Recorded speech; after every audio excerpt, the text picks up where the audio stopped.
Salut à tous les amis, j'espère que vous allez bien. C'est désormais officiel, Dacia nous présente pas un mais 3 modèles importants de sa gamme. J'ai réussi à avoir les vidéos officielles de ces 3 nouveautés, elles sont sous mes yeux, voyons ce qu'il en est en détail.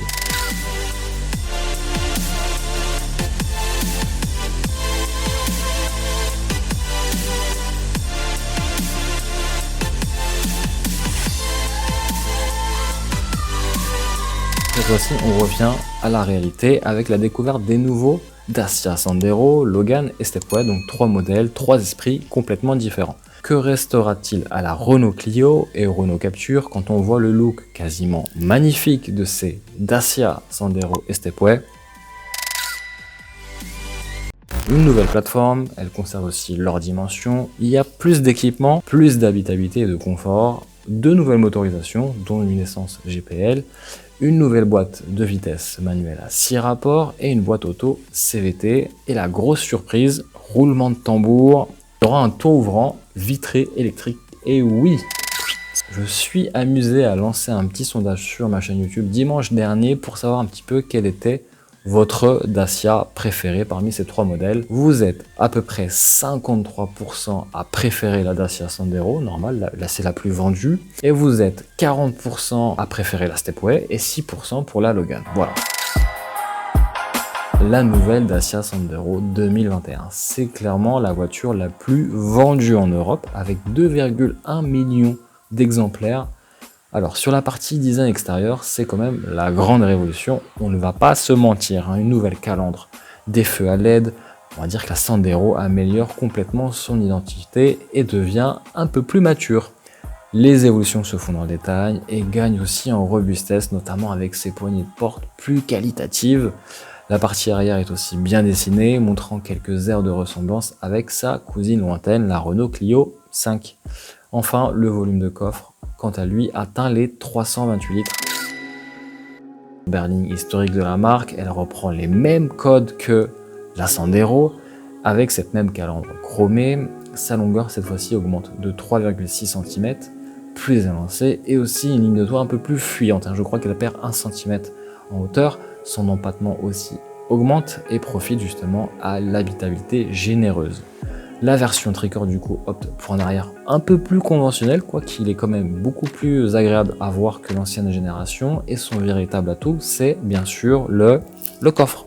Un volume de chargement qui atteint les 528 litres.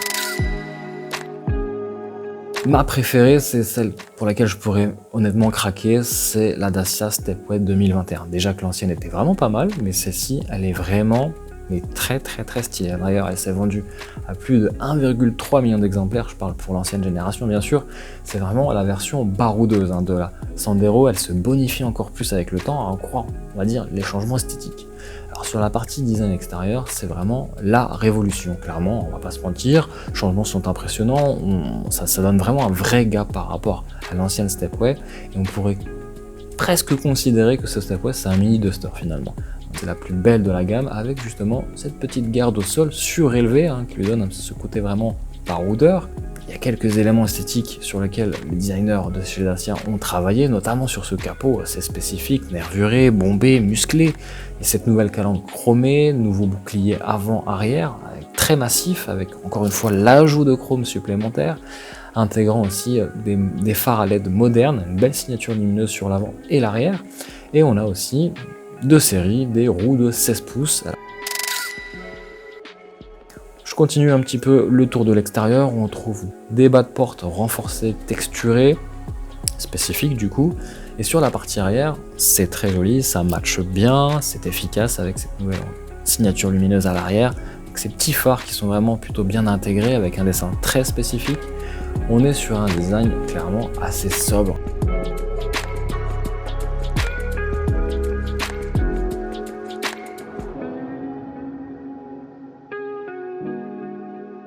On peut moduler un petit peu les barres de toit pour accueillir un coffre de toit par exemple avec un poids maximal de 80 kg.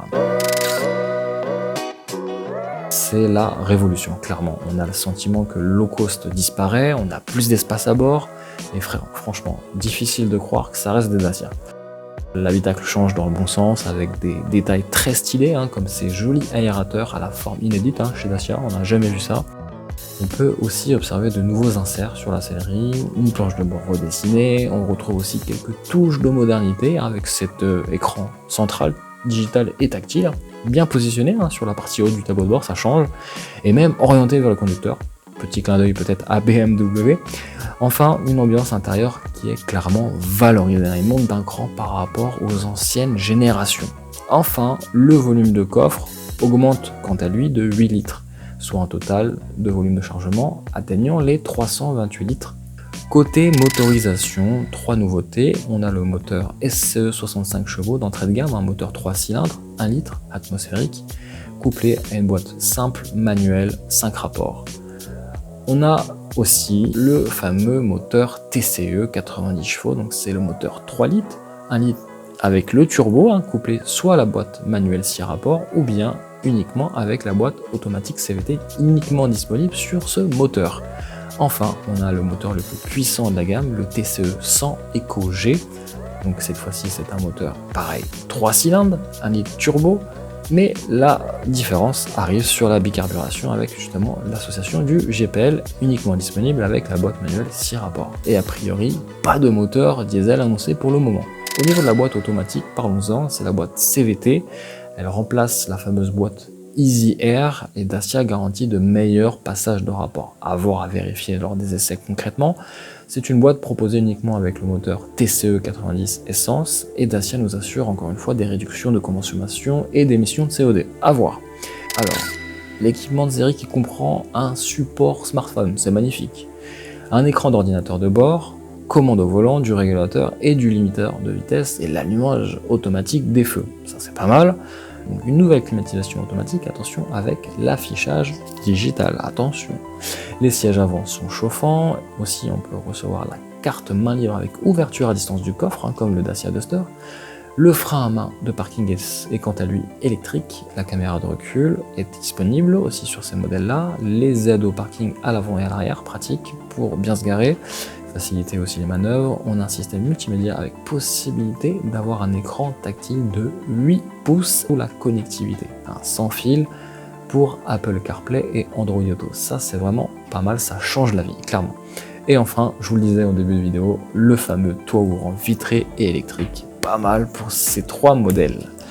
Enfin, au niveau équipement de sécurité, on a 6 airbags, le SP de dernière génération, les projecteurs à LED, le freinage automatique d'urgence, des détecteurs de rongles morts, l'assistance de parking et l'aide au démarrage. C'est déjà pas mal pour du low cost, je sais pas ce que vous en pensez, qui dit mieux. Les prix, alors malheureusement les prix, il n'y a pas eu d'annonce officielle sur les tarifs dans ce communiqué de presse, mais Dacia assure clairement de maintenir des prix toujours aussi serrés. Pour avoir le meilleur rapport prix-habitabilité du marché, bien sûr, aujourd'hui les prix démarrent autour des 8300 €, mais je veux pas vous mentir et je veux pas vous cacher que c'est une simple hypothèse, mais j'imagine bien que Dacia, avec tous les efforts qu'ils ont fait en termes de design, d'intérieur et de technologie, je pense que j'imagine bien qu'il y aura une répercussion sur les tarifs avec une petite légère hausse, forcément face à cette montée en gamme. La présentation de ces 3 modèles se termine, j'espère que vous avez apprécié, dites-moi un petit peu en commentaire qu'est-ce que vous avez apprécié sur ces 3 modèles, sur ces 3 nouveautés, avec 3 esprits différents, dites-le moi en commentaire, moi je vous dis à très vite pour de nombreuses aventures en vidéo, ciao ciao.